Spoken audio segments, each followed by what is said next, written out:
পাকিস্তানে ভারতীয় সেনাবাহিনী সশস্ত্র অভিযান চালিয়েছে, ৬ মাসও কাটেনি। এর মধ্যে জম্মু ও কাশ্মীরে নতুন করে প্রত্যাঘাতের ছক্কি কষে ফেলল পাক মদতপুষ্ট জঙ্গিরা।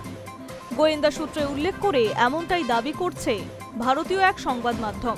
রিপোর্টে বলা হয়েছে, লস্কর-ই-তাইবা ও জৈশ-ই-মোহাম্মদের সদস্যরা কাশ্মীরে হামলার পরিকল্পনা করছে। ভারতীয় গোয়েন্দাদের কাছে সেই খবরও এসেছে।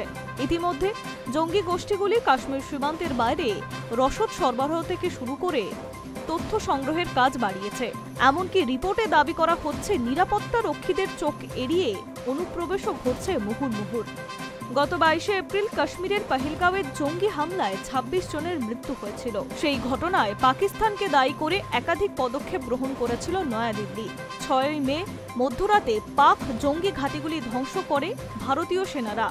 তারই নাম দেওয়া হয়েছিল অপারেশন সিন্দুর। তারপরই দুই দেশের মধ্যে টানা 4 দিন সশস্ত্র সংঘর্ষ চলেছে।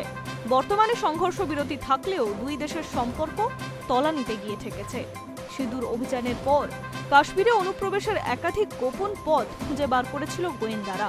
সেখানে নজরদারিও বৃদ্ধি করা হয়েছিল।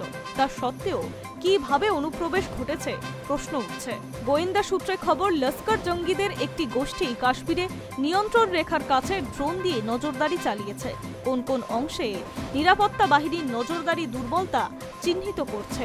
এছাড়াও পাকিস্তানের স্পেশাল সার্ভিস গ্রুপের প্রাক্তন সৈনিক এবং কিছু জঙ্গিকে নিয়ে নতুন পাকিস্তান সীমান্তে সক্রিয় গোষ্ঠী গঠন করা হচ্ছে।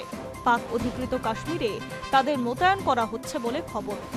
অক্টোবর মাসে সেখানে একটি উচ্চ পর্যায়ের গোপন বৈঠক হয়ে গিয়েছে। তাতে ছিলেন পাক গোয়েন্দা সংস্থার আধিকারিকেরা। মনে করা হচ্ছে সিন্দুর অভিযানের প্রত্যাঘাতে কোনো বড়সড় হামলার পরিকল্পনা চলছে সীমান্তের ওপারে, যা ঠেকাতে অবিলম্বে উপত্যকায় আরও সক্রিয় হতে হবে ভারতীয় নিরাপত্তা বাহিনী এবং গোয়েন্দাদের।